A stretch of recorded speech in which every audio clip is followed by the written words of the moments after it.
দম্বাদম্বি করছেন যে তিনি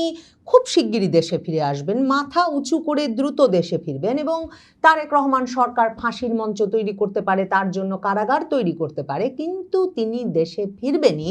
এবং সর্বশেষ আন্তর্জাতিক সংবাদ সংস্থা রয়টার্সকে সাক্ষাৎকার দিয়ে জানিয়ে দিয়েছেন যে তিনি ডিসেম্বরের মধ্যেই দেশে ফেরার পরিকল্পনা করছেন এবং সকল প্রস্তুতি যে সম্পন্ন হচ্ছে সেটা আওয়ামী লীগের বিভিন্ন পর্যায়ের নেতাদের বিভিন্ন ভাষ্যে সাক্ষাৎকারে উঠে আসছে। তখন তারেক রহমান সরকার, বিএনপি সরকারের কর্তা ব্যক্তিদের কেউ কেউ মুখে বলছেন বটে যে এটা দুই দেশের মধ্যকার আলোচনায় হতে হবে এবং প্রত্যাবর্তনের সুযোগ নাই শেখ হাসিনার, শেখ হাসিনাকে প্রত্যর্পণ করতে হবে ভারতের। কিন্তু বিএনপি সরকারের, তারেক রহমান সরকারের যেসব বিষয় নিয়ে সবচেয়ে বড় দুশ্চিন্তা হয়ে দাঁড়িয়েছে তার একটা হলো এই যে ঠিক ইউনূস সরকারের আমল থেকেই যেমনটা হচ্ছিল, মাঝখানে সম্পর্কটা বেশ উষ্ণ হয়ে উঠেছিল বটে খালেদা জিয়ার মৃত্যুর পর এবং তারেক রহমান আলাপ আলোচনা সমঝোতা করে দেশে ফেরার পর, কিন্তু এখন তাদের সঙ্গে ভারতের কোনো চ্যানেলে কোনো আলাপ আলোচনার কোনো সুযোগ নাই। মানে দুদেশের সরকারের মধ্যে কোনো পর্যায়ে কোনো আলাপ আলোচনার কোনো চ্যানেল এই সময়টায় খোলা নাই, যখন বাংলাদেশ সরকার বিচলিত যে কি করে দিল্লি সরকারের অতিথি শেখ হাসিনা মৃত্যুদণ্ড মাথায় নিয়ে দেশে ফেরার ঘোষণা দিয়ে বাংলাদেশ সরকারকে একটা বেকায়দায় ফেলতে চাইছে। এ অবস্থায় বাংলাদেশ সরকার, তারেক রহমান সরকার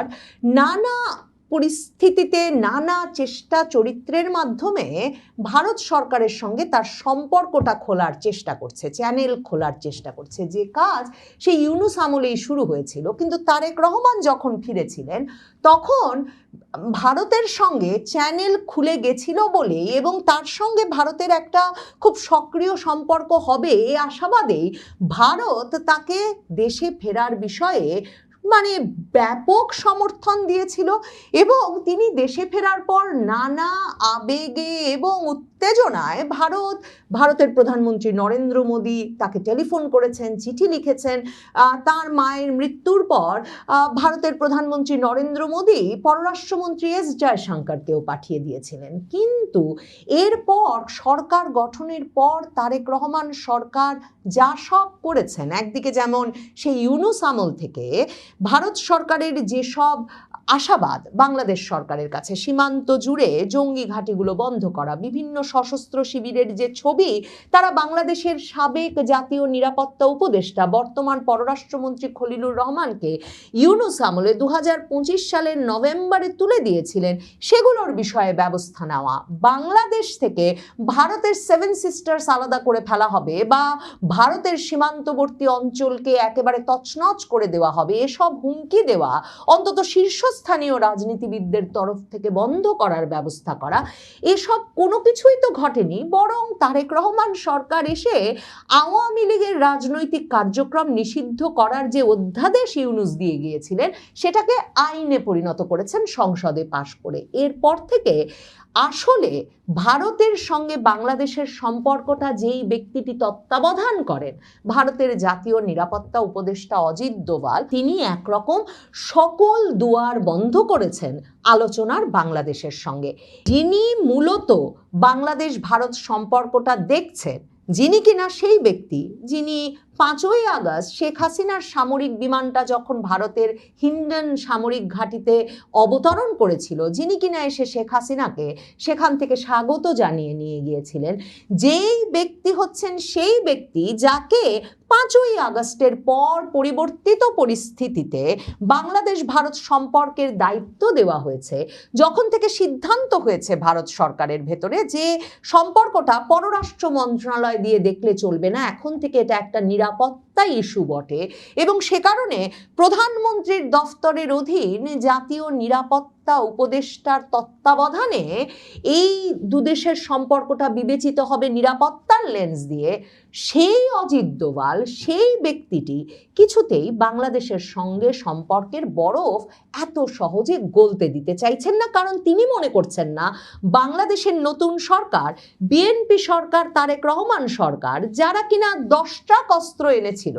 এর আগের দফায় বেগম খালেদা জিয়ার সরকারের সময়, এবং যখন কিনা মূলত ক্ষমতার কেন্দ্রে ছিলেন খালেদা জিয়া পুত্র এই প্রধানমন্ত্রী তারেক রহমান, সেই তারেক রহমান সরকারের ওপর এ দফায় আস্থা বিশ্বাস রেখে তাকে বাংলাদেশে ফিরিয়ে জামাতের বিপরীতে দাঁড় করিয়ে প্রধানমন্ত্রী বানাতে সক্রিয় সমর্থন ভারত দিয়েছে বটে, কিন্তু এ আস্থা আর রাখা ঠিক হবে না। এই অবস্থায় তারেক রহমান কাকে পাঠালেন দিল্লিতে অজিত দোভালের সঙ্গে বৈঠক করতে? এর আগে সবে তারেক রহমানের আরেক উপদেষ্টা, তথ্য উপদেষ্টা ডাক্তার জাহেদুর রহমান দিল্লিতেই একটা আঞ্চলিক ফোরামের সভায় যোগ দিতে গিয়ে দিল্লি এয়ারপোর্টে হেনস্থার শিকার হয়ে দেশে ফিরে আসতে বাধ্য হয়েছিলেন। এরপর ভারতের কাছে বাংলাদেশের পররাষ্ট্র মন্ত্রণালয় কেন বাংলাদেশের প্রতিমন্ত্রী পদমর্যাদা একজন ব্যক্তির সঙ্গে এমন কাজ করা হলো সে বিষয়ে প্রশ্ন করার পর ভারত থেকে যে জবাব এসেছে, মানে তার ইমিগ্রেশনের জটিলতা কাটতে কিছুটা সময় নিয়েছিল, এজন্য এত সময় লেগেছে, তারপর তাকে ঢুকতে বলা হয়েছিল কিন্তু তিনি আর ঢোকেননি,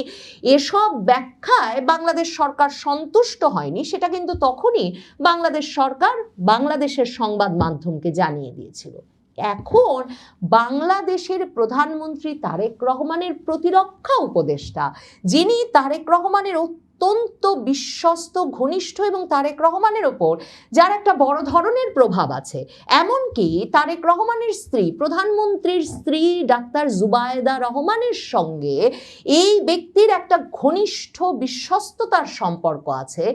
এমন কথা যে ব্যক্তি সম্পর্কে বলা হয় এবং যেসব সূত্রে তিনি প্রধানমন্ত্রীর নিরাপত্তা প্রধান হিসেবে দায়িত্ব পালন করছেন, প্রতিরক্ষা উপদেষ্টা হয়েছেন,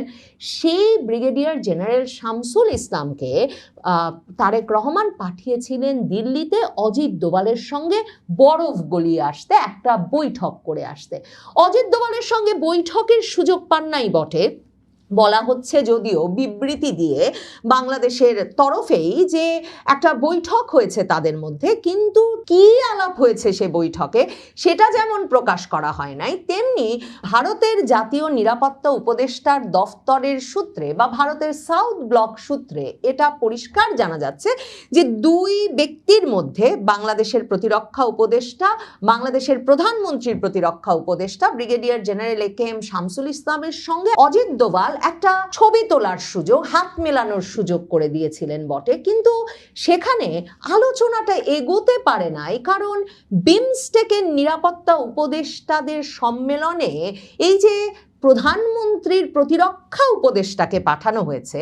ভারত সে বিষয়টাকেই সহজভাবে নেয় নাই। বাংলাদেশের জাতীয় নিরাপত্তা উপদেষ্টা পদে এখন কেউ নাই, তারপরে এই প্রতিরক্ষা উপদেষ্টা ব্যক্তিটাই বা কে,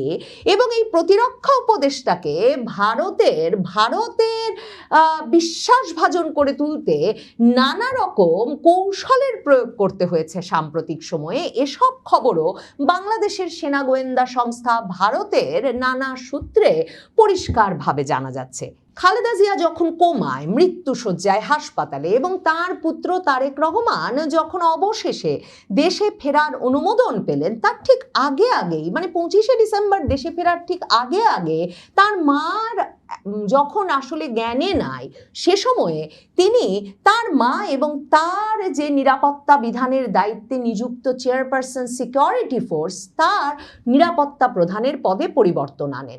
ওই পদে 2008 সাল থেকেই দায়িত্ব পালন করে আসছিলেন খালেদা জিয়ার অত্যন্ত ঘনিষ্ঠ বিশ্বস্ত এবং বিএনপিতে অত্যন্ত প্রভাবশালী ফজলে এলাহি আকবর। যেই ফজলে এলাহি আকবর কিন্তু সেনাবাহিনীর সঙ্গে তারেক রহমানের যে ব্যাপক দূরত্ব হয়েছিল সেটা অবসান ঘটিয়ে কি করে তাকে দেশে ফেরানো যায় এবং ভারতকে এক রকমের তার আসার বিষয়ে পক্ষে নিয়ে আসতে, বিশেষ করে ভারতীয় সেনা পক্ষটাকে তারেক রহমানের প্রত্যাবর্তনের পক্ষে নিয়ে আসতে সক্রিয় ভূমিকা পালন করেছিলেন। ওই যেই সাবেক সেনা কর্মকর্তাদের বৈঠকে ভার্চুয়ালি যোগ দিয়ে তারেক রহমান মাফ চাইলেন তার ব্যবহারের জন্য এক সাবেক সেনা কর্মকর্তার কাছে, সেই বৈঠকটাও কিন্তু ফজলে এলাহি আকবরের করা। অথচ ফজলে এলাহি আকবরকে পাশে সরিয়ে রেখে এই ব্রিগেডিয়ার জেনারেল শামসুল ইসলামের আগমন ঘটল। তারেক রহমানের আগমনের ঠিক আগে আগে তার প্রধান নিরাপত্তা উপদেষ্টা হিসেবে যখন খালেদা জিয়ার আর সিদ্ধান্ত গ্রহণের কোনো সুযোগ বা পরিস্থিতি নাই। বলা হয় যে তারেক রহমান যে ভারতের সমর্থনে বাংলাদেশে ফিরেই তার সঙ্গে ভারতের একটা দূরত্ব তৈরি করতে চেয়েছেন এবং তিনিও যে ভারতকে বিশ্বাস করতে পারেন না তার একটা প্রমাণ এই ব্রিগেডিয়ার জেনারেল শামসুল ইসলামের নিয়োগ। এবং তার নিয়োগটা সরাসরি এক রকমের তদবির করেছিল পাকিস্তানের গোয়েন্দা সংস্থার বিভিন্ন সূত্র, যারা বলেছিল যে ভারত ঘনিষ্ঠ ফজলে এলাহি আকবরকে সরিয়ে এই পাকিস্তান ঘনিষ্ঠ ব্রিগেডিয়ার জেনারেল শামসুল ইসলামকে তারেক রহমানের নিরাপত্তা উপদেষ্টা করাই তারেক রহমানের জন্য নিরাপদ হবে। এরপর সরকার গঠনের পর সেই ব্যক্তিকেই প্রতিমন্ত্রী পদমর্যাদায় প্রতিরক্ষা উপদেষ্টা হিসেবে নিয়োগ দিয়েছেন তারেক রহমান। এখন অজিত দোভালের সঙ্গে সাক্ষাৎ করতে যে সেই প্রতিরক্ষা উপদেষ্টাকে তারেক রহমান পাঠালেন, কি সূত্রে পাঠালেন, মানে তিনি কেন ভাবছেন তার পাকিস্তান ঘনিষ্ঠ বলে পরিচিত হয়েছেন যেই ব্রিগেডিয়ার জেনারেল শামসুল ইসলাম, তিনি ভারতে বিমস্টেক নিরাপত্তা উপদেষ্টার সম্মেলনে গেলে ভারত তাকে গ্রহণ করবে এবং কেনই বা ভাবলেন অজিত দোভালের সঙ্গে তিনি সাক্ষাতের সুযোগ পাবেন? কারণ এরই মধ্যে নাকি প্রতিবেশী একটি দেশের গোয়েন্দা সংস্থা রীতিমতো এই প্রতিরক্ষা উপদেষ্টার স্ত্রীর এমন সব ছবি প্রকাশ করেছেন যে সাইবার সিকিউরিটি আইনে তাতে মামলা হয়েছে বটে, কিন্তু শামসুল ইসলামের পুরো পরিবারকেই একটি দেশ তাদের ঘনিষ্ঠ করে তুলতে পেরেছে বা এক রকমের তাদের হাতের মুঠোয় নিয়ে আসতে পেরেছে। এই পরিস্থিতিতেই বিমস্টেকের জাতীয় নিরাপত্তা উপদেষ্টাদের সম্মেলনে যোগ দিতে দিল্লিতে যে তারেক রহমানের দূত হিসেবে তারেক রহমানের প্রতিরক্ষা উপদেষ্টা ব্রিগেডিয়ার জেনারেল শামসুল ইসলাম যাচ্ছেন, সেটা যে পররাষ্ট্র মন্ত্রণালয় বৈঠক 16 তারিখ, কিন্তু তার আগের সপ্তাহেই সংবাদ মাধ্যমের সামনে একরকম ঘোষণা দিয়ে বসলো এবং সেখানে বলল যে তারা আশা করে ভারত সকল রকম কূটনৈতিক মর্যাদা এবং সহবত বজায় রেখে বাংলাদেশের পাঠানো উপদেষ্টাকে সম্মানের সঙ্গে গ্রহণ করবে। সেটা এক রকমের বার্তা এবং আকুতি ভারত সরকারের প্রতি, যাতে বাংলাদেশের একজন প্রতিমন্ত্রী পদমর্যাদার প্রধানমন্ত্রীর উপদেষ্টাকে ভারত এ দফায় ডাক্তার জাহেদুরের মতো হেনস্থা না করে তাদের সাথে এক টেবিলে আঞ্চলিক বৈঠকের এক টেবিলে সমমর্যাদায় হাজির হওয়ার সুযোগ করে দেয়। ব্রিগেডিয়ার জেনারেল শামসুল ইসলাম অজিত দোভালের সঙ্গে বৈঠকের আশায় 16 তারিখের বৈঠকের দুদিন আগে 14 জুলাইতেই তার স্ত্রী সহ ভারত গিয়ে উপস্থিত হয়েছিলেন বটে, কিন্তু দিল্লিতে শেষ পর্যন্ত অজিত দোভালের সঙ্গে তার বৈঠকে দারুণ কোনো ফল এসেছে সেটা বলা যাচ্ছে না, কারণ কি আলোচনা হয়েছে সে বিষয়ে কোনো কিছুই বিস্তারিত জানাবার মতো নেই বলেই সম্ভবত তা পররাষ্ট্র মন্ত্রণালয় জানাতে পারছে না। তবে পররাষ্ট্র প্রতিমন্ত্রী শামা ওবায়েদ বলেছেন যে শুধু শেখ হাসিনার বিষয়টি নিয়েই যে ভারত বাংলাদেশ সম্পর্কটা আটকে থাকবে না, সেটা এই সফর থেকেও প্রমাণিত হয়। বিমস্টেকে প্রতিরক্ষা উপদেষ্টার জাতীয় নিরাপত্তা উপদেষ্টাদের সেই সম্মেলনে যোগ দিতে দিল্লি যাওয়ার মাধ্যমে প্রমাণ হয়েছে যে বাংলাদেশও ভারত